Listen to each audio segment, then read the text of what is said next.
Ladies and gentlemen, welcome into my official NFL Week number 11 Upset Alert picks and predictions, where I put certain teams on upset alert, along with taking a look at some other games where it might be an upset, but we'll see. Starting with the Thursday night game, this one, Tennessee right now, significantly better record than Green Bay. Green Bay listed as the field goal favorite.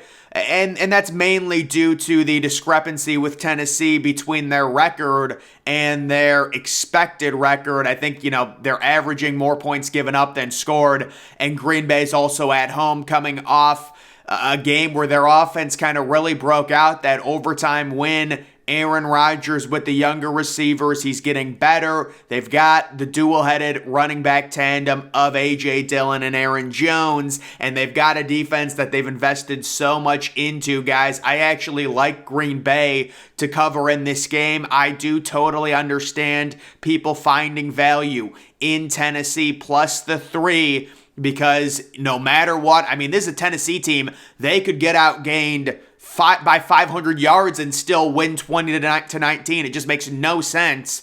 But it's like, how long can you rely on that? This is a Green Bay team. Aaron Rodgers is not getting any younger. I'm not saying they're going to make the playoffs or anything like that or go on a crazy run, but Aaron Rodgers, to me, is not washed yet. I know people, it's not been a good year. To me, it's more to do with losing Devontae Adams and not being able to replace him with adequate skill weapons. They got a bunch of rookies that Rodgers is trying to, get, chemistry with, and it's taking a little bit longer. But I think Green Bay, they were home last week. They got a big win. Now they have some momentum. They're going to be home this week with Aaron Rodgers. I like them. Also, guys, at some point, Tennessee is due to start losing games. They're not nearly as good as their record. So you would think we would get some correction. We've been waiting for it. And I do think it happens this week. Green Bay does hold serve at home on Thursday Night Football. Don't have a great vibe on the over-under in this game. I've got it at a total of 43 points. I think the over-under might be 42, but I don't even know what it is. Either way, I'll take Green Bay having some momentum, being at home, colder game to win 24-19. And really, it comes down to also their defense shutting down Derrick Henry, being at home against Ryan Tannehill. It's going to be very tough for him. I know they get Treylon Burks back, but still, the Titans wide receiver room is just not good at all. Moving to the 1 o'clock potential upsets, I think it finally happens. Justin Fields has been playing better, but the past few weeks, the Bears have still been losing. Funny enough, that's probably best case scenario for the Chicago Bears. Have Justin Fields develop, but lose games so you get a higher draft pick. And the Bears are in great position if Fields keeps developing into the elite quarterback that he currently looks like he's going to be. They are going to get him elite weapons. They're going to have so much cap space, improve the offensive line. They've already got good running backs. And you know what? They're really positioning themselves nice for the future. I think they win this game 27-24. At what point does Atlanta say, you know what? We have to see what Desmond Ridder is. Desmond Ridder played a ton of college football. It's not like he's new to the quarterback position. This is a seasoned guy. In my opinion, you need to start him, see if he flashes the rest of the regular season. If you are Atlanta, get him some reps with Drake London. Get Drake London 8 or 9 targets per game. Right now, they're trying to win these games with Mariota. Mariota, at this point in his career, is not a starting quarterback. He's a really good backup, but he is not an NFL starting quarterback on a playoff team. You don't want to be too confident with it because we see what happened with Geno Smith and stuff, but I'm pretty confident Mariota at this point should be a career backup, or at best case for him, this is his best case, starting at quarterback on a bad team. They need to switch to Desmond Ridder to see what he is and throw the ball more to Kyle Pitts and Drake London. In my opinion, that's what Atlanta should be doing. This is a dome game. Justin Fields plays better in domes. It's a nice turf. He plays really fast on turf. I think he runs for another 100 yards. He's developing into a superstar. He is the most fun thing to watch in the NFL right now. And I do have the Bears winning this game 27-24. I think the over-under in that game is 50. So that's a bigger number because the Bears have been scoring a lot, but their defense has not been playing well. Next, we have the Commanders at Houston. So this is just me thinking that Houston is going to get a few more wins. And I view this window this week as a potential letdown game for the Commanders. I just checked. They are expected to get Chase Young back this week. I would not overreact to that. They're going to ease Chase Young back. He's going to be rusty. He's probably only going to play 40% or so of the snaps on defense. If I had to speculate, Houston is a team. They're interesting. They're wiry. Yes, they're really bad, but they've got a good young running back. Davis Mills is serviceable enough.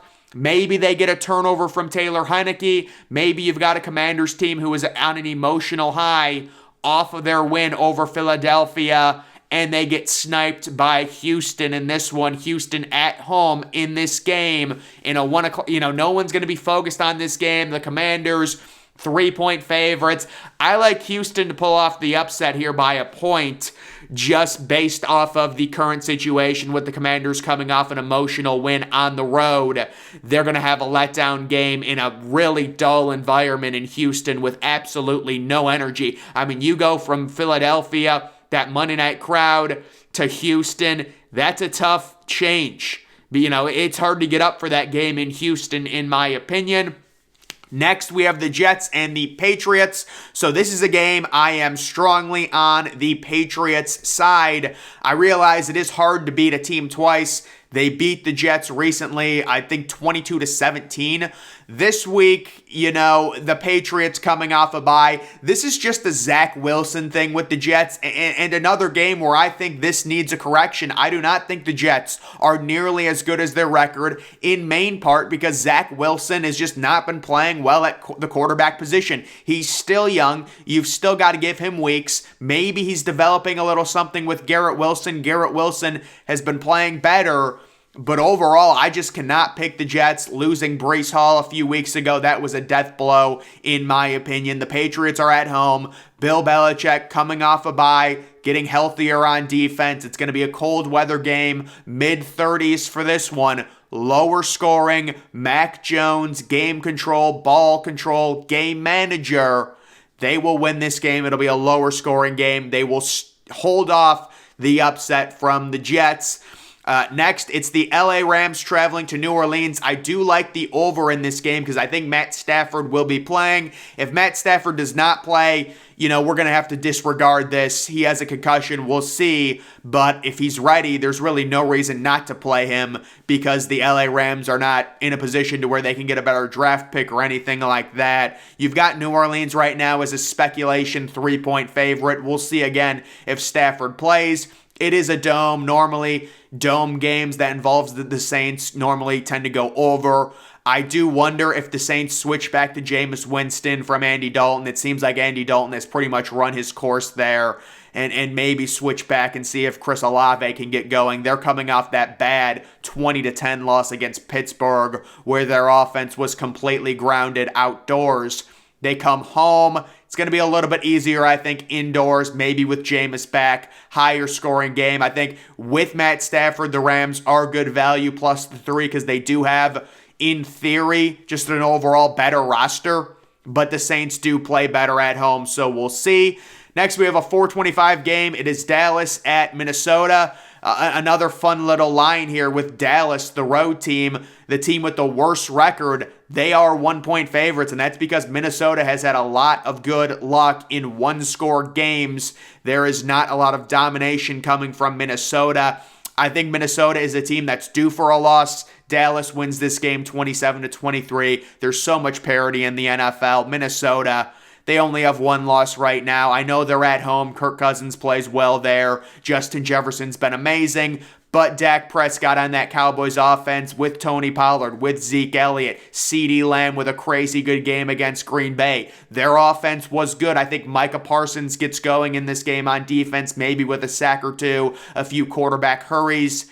and the Cowboys end up winning, 27-23. And then finally, we have an AFC North matchup. It is Cincinnati traveling to Pittsburgh. I like Pittsburgh here, plus the 5. I do have Cincinnati winning this game outright, but I like the over. Cincinnati will hold off the upset. But when it comes to Pittsburgh, I think the underdogs cover this spread. They are at home. They're playing better on offense. Kenny Pickett is getting more comfortable. Remember, guys, Cincinnati, they've been a juggernaut recently, especially, against Carolina on offense. Joe Mixon, I believe, 5 total touchdowns. In my opinion, this is one of those sneaky higher scoring games in Pittsburgh.